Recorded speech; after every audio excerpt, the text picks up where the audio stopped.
زدني علما.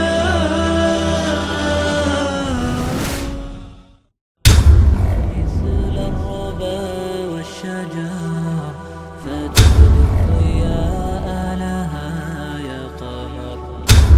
أتعشقها أم رثيت لحالي فجئت تشاركني في السهر. أتعشق مثل الربا والشجر فتهدي الضياء لها يا قمر. أتعشقها أم رثيت لحالي. میں نگرانی کر رہا تھا امتحان میں، دارالفتاح سے دو ساتھی ساتھ ہیں کہ یہ آپ سے ملنا چاہتے ہیں. بیٹھ گئے. بڑا عجیب انداز ان کا، پڑھے لکھے آدمی تھے، کوئی پروفیسر، کوئی ٹیچر، کوئی وکیل،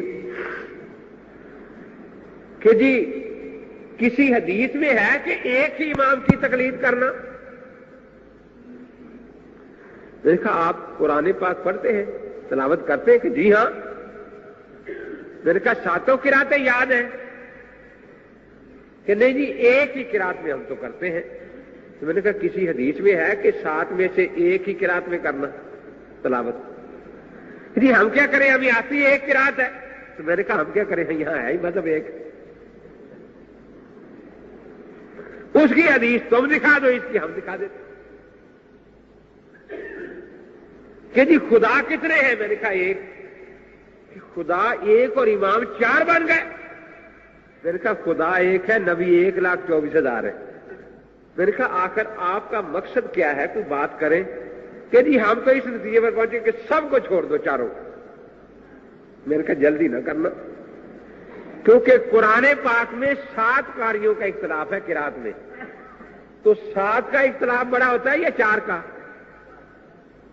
تو میں نے کہا پہلے ان کی باری ہے، لکھو کہ آج کے بعد ہم بالکل قرآن نہیں پڑھیں گے، کیونکہ جن قاریوں کے ذریعے پہنچا ہے وہ 7 قاری ہیں اور اختلاف کرتے ہیں قرات میں، اور ہم اختلاف کو پسند نہیں کرتے.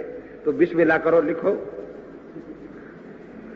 اس کے بعد میں نے کہا باقی حدیث کی کتابیں ایک طرف بھی کر دے تو سیاستہ 6 کتابیں ہیں جن میں آپس میں اختلافی حدیثیں ہیں.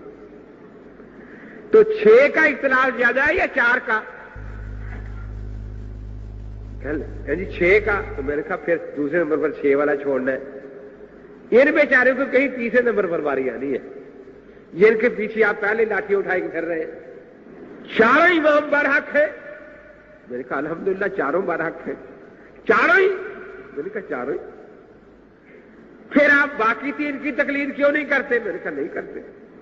تو ان سے بھی پوچھا، میں آپ سے پوچھتا ہوں، آج آپ جمعہ پڑھ رہے ہیں نا، کیونکہ حضور پاک کو برحق مانتے ہیں. کل سارے یہودیوں کے ہاں موسیٰ علیہ السلام والی بات کرنے جائیں گے نا؟ نہیں، موسیٰ علیہ السلام کو آپ برحق نہیں مانتے جی؟ پرسوں عیسائیوں کے گرجے میں جائیں گے تاکہ اتوار والی بات بھی کر رہے ہیں. تو میں نے کہا ہم سارے نبیوں کو برحق مانتے ہیں لیکن تابع داری صرف اپنے نبی کی کرتے ہیں. جی وہاں تو ناسخ منسوخ کا مسئلہ ہے. میں نے کہا یہاں راج مرجو کا مسئلہ ہے.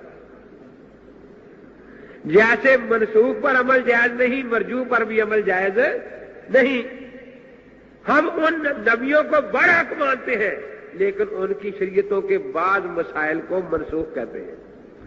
ہم ان ائمہ کو برحق مانتے ہیں لیکن بعض مسائل کو مرجو کہتے ہیں. اب ایک صاحب تو کچھ زیادہ ہی ناراض ہو گئے. مولوی صاحب آپ کو کبھی عقل آئے گی بھی یا نہیں؟ میں نے کہا ہمیں تو اللہ نے عقل دی ہے لیکن آپ کی قسمت میں شاید نہیں ہے. مولوی صاحب 4 اماموں میں حلال حرام کا اختلاف ہے. حلال حرام کا ایک امام ایک بات کو حلال کہتا ہے، دوسرا اسی کو حرام کہتا ہے. حلال بھی برحق اور حرام بھی برحق غضب خدا کا کہتا ہے. کبھی تو عقل کی بات کیا کرو. میں نے کہا یہ امام بیچارے جو ہے جن پر آپ ناراض ہیں یہ نبیوں کے تابع دار ہیں. نبیوں میں بھی حرام حلال کا اختلاف ہے. آدم علیہ السلام کے زمانے میں بہن سے نکاح حلال تھا یا حرام؟ اور آج وہ نبی بھی برحق جس کی شریعت میں بہن سے نکاح حلال تھا، برحق یا نہیں؟ اور وہ بھی نبی برحق جس کی شریعت میں حرام ہے یا نہیں ہے؟ ہم برحق مانیں گے آدم علیہ السلام کو، لیکن عمل اپنے نبی کی شریعت پر کریں گے۔ برحق دونوں کو مانیں گے۔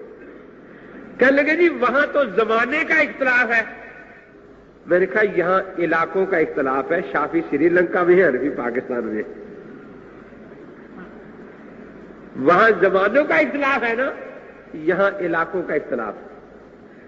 شافی اپنے ملک میں ہے، حنبلی اپنے ملک میں ہے، مالکی اپنے ملک میں ہے، حنفی اپنے ملک میں ہے۔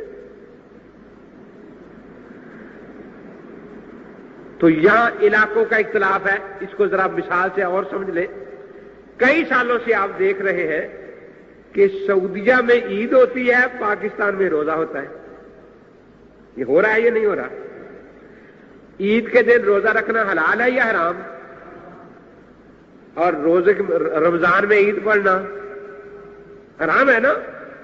لیکن ان کی عید صحیح یا غلط؟ ہمارا روزہ صحیح یا غلط؟ صحیح نا؟ کیونکہ مسئلہ یہ ہے کہ چاند ثابت ہو جائے تو عید، نہ ثابت ہو تو روزہ۔ وہاں تواتر کے ساتھ چاند ثابت ہو گیا، یہاں نہیں ہوا۔ وہ سارے عید پڑھ رہے ہیں، ان کی عید بالکل درست ہے۔ یہاں سب کا روزہ ہے، ہمارا روزہ بھی سب کا درست ہے۔ وہاں عید درست ہے، یہاں روزہ درست ہے۔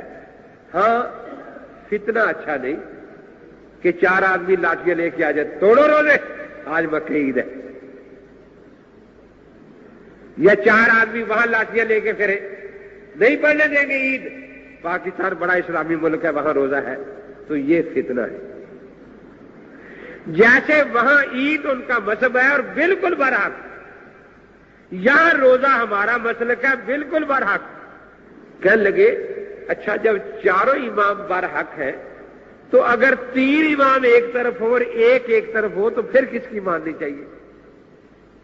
میں نے کہا ایک کی۔ کیوں جی؟ زیادہ کی ماننی چاہیے؟ اچھا انبیاء علیہ السلام کم و بیش 1,24,000 ہے نا۔ یوسف علیہ السلام کے والدین اور بھائیوں نے یوسف علیہ السلام کو سجدہ کیا تھا تعظیمی؟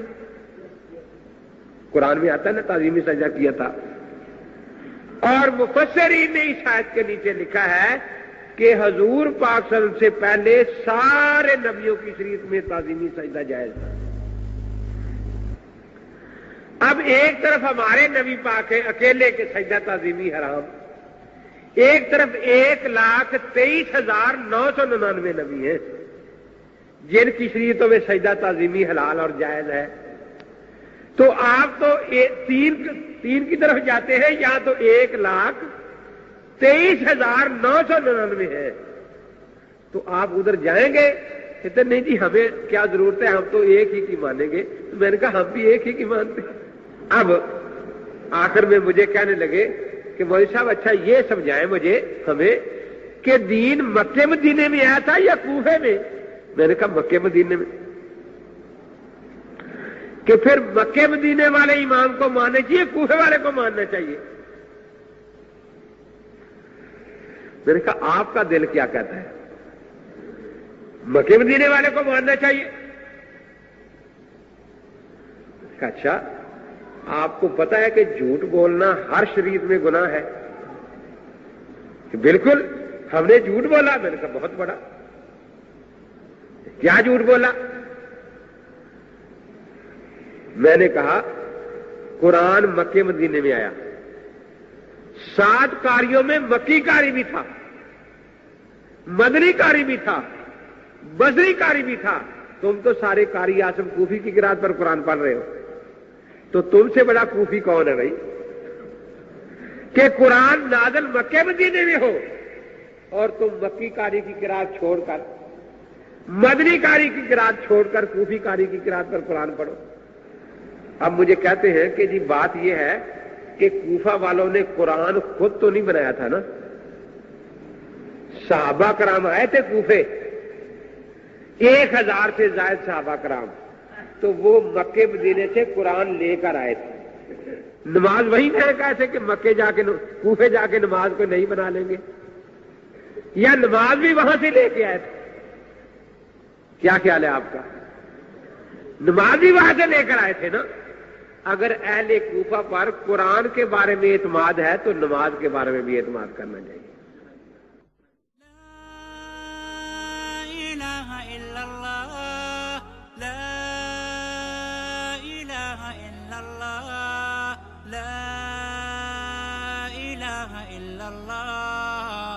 محمد رسول الله محمد رسول الله أرجو رضاك يا الله أنت الرحيم يا الله